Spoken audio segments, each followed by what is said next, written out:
Lectures anthropocènes.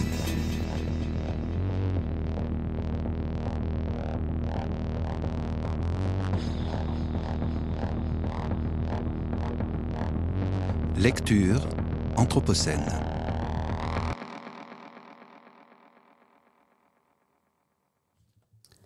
Bonjour, je vais vous partager aujourd'hui un extrait du roman d'Hélène Laurin qui s'appelle « Partout le feu », publié aux éditions Verdier en 2022. Le 26 avril 1986, à minuit 44, je naissais à la maternité des Orangers, 3 minutes avant la Sœur, 39 minutes avant la Libération, à 2108 km de là, des 200 bombes d'Hiroshima, milliards de becquerels. C'est chouette de fêter chaque année l'événement de la génération de Tchernobyl, j'ai dit à Pépou juste avant que tout le monde arrive. Une autre chose dont je n'ai pas parlé aux policiers, c'est Boudin. S'ils croient que la lutte se cantonne aux centrales, ils sont encore plus cons qu'ils en ont l'air. J'aurais commencé par leur demander aux policiers « Vous la connaissez celle-là ?» C'est l'histoire de 3 énarques.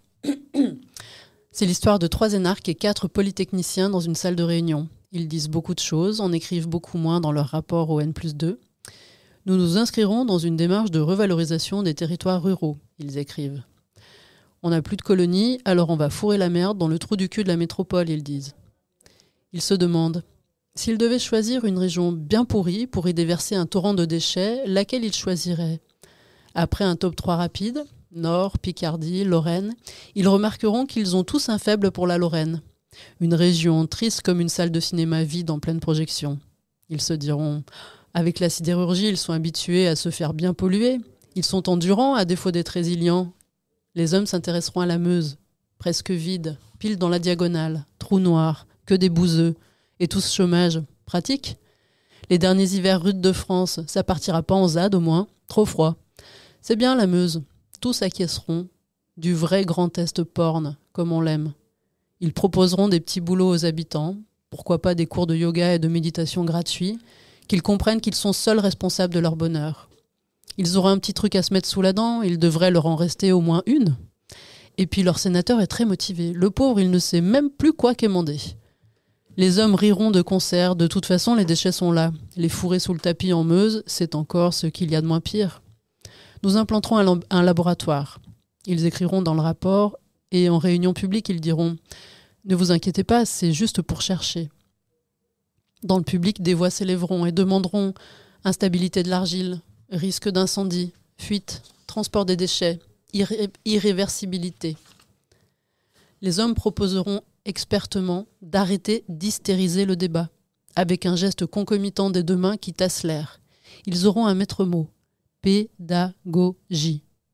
Les tables seront en formica, ils se donneront l'air médiocre, leurs costumes seront mal coupés, ils feront creuser des galeries, des tunnels, des caissons, ils logeront des statues de Sainte-Barbe dans les alcôves pour se protéger, ils feront des saucissons coffrés de déchets nucléaires, entourés de verre cristallisé ou d'acier inoxydable. 120 ans après, ils fermeront boutique, le centre d'accueil des déchets, la boîte sera fermée. Hermétiquement, ils écriront. Un sarcophage. Ce sera garanti pour toujours, pour l'éternité, comme l'amour. En dessous de Boudin, à côté des éclats d'obus, des crânes et des os des poilus, il y aura des saucissons de déchets nucléaires. Nous créerons des commissions, mémoire et transmission, ils écriront. Il faudra en effet réfléchir à la méthode de signalisation de ces déchets imputrescibles, les plus radioactifs de France, pour le million d'années à venir. Alors, ils seront brusquement pris d'envie de poésie. Ils envisageront de graver des informations sur un disque de saphir. C'est beau le saphir, c'est bleu. Ils réfléchiront à des dessins éternels. Mais au fond, ils sauront bien qu'ils condamneront Boudin à être rayé de la carte. Nous définirons chaque étape en concertation étroite avec la population, ils écriront. D'abord, ils s'approprieront ce nom. Ils se rendront encore plus misérables. Et ensuite, ils s'approprieront le territoire. Hameaux, villages, maisons, forêts, champs. Englouti Boudin. Avec un nom pareil de toute façon. L'objectif n'étant pas, ils annoteront, d'enfermer les radiations, mais de ralentir au maximum leur arrivée à la surface.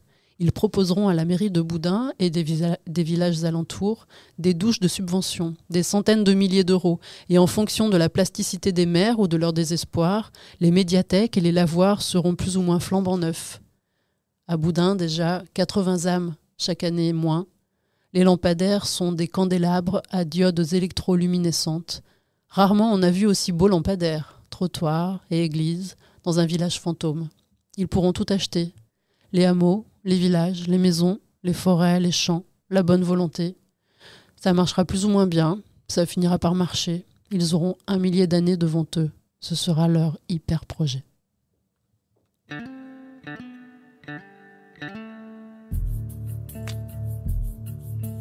Lectures anthropocènes. Lecture anthropocène.